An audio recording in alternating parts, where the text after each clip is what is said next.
LeBron, the only player that's played this much in year 20 playoffs is Kareem. And just wondered, at the level that he was then, how were you able to put this together to respond to Game 5? Where did that start mentally? And then when did you start to feel that swell with your teammates as well on the court? Probably when we landed back in LA after Game 5. The whole thing in my mind was how much rest I can get. From that Game 4, we spent a lot of energy in that game, and then had to leave the very next morning, and trying to bounce back to Game 5. It was tough on our whole ball club, including myself. And from the moment that we landed here after Game 5, all I was thinking about was just trying to sleep as much as I could, rest as much as I could, make sure my body was my treatment, my rehab, and things of that nature. But staying on my feet as much as possible coming into tonight, and felt pretty good when I woke up this morning. I felt excellent actually this morning, and the reason I was here so early too. But it was a good bounce back for us, a big time game for us, and we fed off our fans once again. It's great for us to be able to give back to them like they gave us. If we could keep our questions to one, please, so I can try and give as many people questions as possible, that would be great. We'll go with Dave. LeBron, over here is we know the rigors of the job can sometimes be tiring. 40 plus minutes, the travel woes, all the alike, and sometimes your opponents may key in on that as they view you. How does the game of basketball keep you young? Well, obviously as I get older, I play with much younger guys.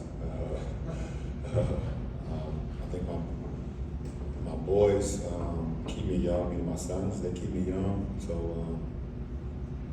usually before games, I watch a lot of film on the opponent. But my son Bryce actually had an AAU game, EYBL game in Phoenix tonight. So up until probably about 45 minutes on the clock, I was watching his game. And watching him going out there performing and seeing him play, and that kind of inspired me as well. It kept me young tonight. Taylor. Hey, Ron. Obviously, you guys wanted to treat tonight like a Game 7. In what specific ways did you do that, and how did you instill the mentality down through the team? No, it was definitely a Game 7 mentality for us. We understood that we had an opportunity to play in front of our fans, and we want to try to end it tonight. We came out with a disposition, with a next play mentality, and even when we made mistakes, we brushed it off right away and moved on to the next play. So I just think from the start of the game, it was just locked in on our game plan, and all the way till the final seconds of the game. Dan. LeBron, when you signed with this team in 2018, you talked about moments and stuff like that, the opportunity to have these special moments here, but all sorts of circumstances kept a lot of those from happening, injuries, COVID, no crowds, etc. Was there any moment tonight that stood out to you as like, this is why you wanted to be a Laker? I just wanted to be a part of a historical franchise when I decided to come here and be able to just change the narrative of what the franchise has been going through before I got here for a few years. Obviously this franchise is known for winning championships and winning big and playing in big games and being a part of the postseason, the fans coming out and having an opportunity to be a part of that. So,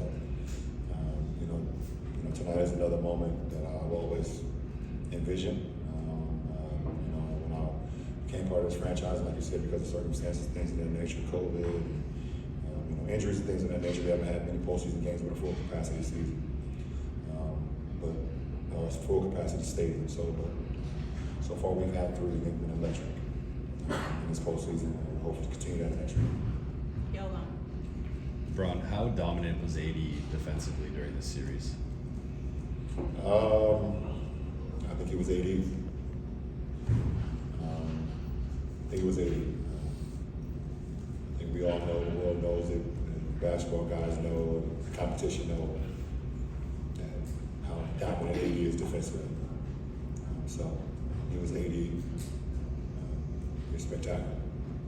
BT. Brian, Dawkins said that you shared some things with the guys after the game was over about the next level. What did you say to them, and why was it important for you to share that with that team? Because we got a young ball club. We have much experience in the postseason, so just try to get my knowledge about what I've been through and what they can expect. So as hard as this series felt, as hard as this series was, it gets even harder when you move a level up. So we was able to conquer level 1, and now we move to level 2. And it gets harder and harder. So they understood that, and they'll be ready for it. Last two, Ramona, and then we'll end with Rachel. Ron, you talked about just the connection with the crowd in this game. Do you feel a deeper connection with the crowd in LA this year? As Dan mentioned that you didn't get to do that in 2020, 2021, and all that. You know, Jack Nicholson was here for the first time since the last year's season opener. Do you feel that building as these playoffs go on and you get to play in front of this home crowd? I mean, I feel blessed to be able to play the game. Anytime I put on a uniform and to be able to put on a Laker uniform and play for such a historical franchise, it's always an honor. The connection, I think you gotta ask Laker fans what the connection is between me and them. I feel welcome. I'm happy to go out there and perform and showcase what we're still able to do. 20 years in the game, and hopefully I'll just add to more memories that they've had for so long. So many great players and so many great teams. Hopefully I can be part of some of those memories. Last question. LeBron, what was your first thought when you saw the schedule for the next round being every other night? What challenge is that? Well, it's definitely going to be a challenge, but both teams have to go through it. It's us, either Sacramento or Golden State, we're going to be both on the same schedule. The plus is that it's not a 4-hour flight that we were just taking to go to Memphis and losing 2 hours, during the process. So you was losing 6 hours just going back there right off jump. So, we stay in the same time zone, we stay in the same state. It's an hour flight to each place, less if it's Sac, a little bit more if it's to the Bay. So that definitely helps. I know you guys are happy about that as well. Yeah, for sure. Especially BT, the wine country, no matter what we do. He already broke those down already. He tapping in already. So it's all good, man. The NBA's in a good place, all right? Appreciate it.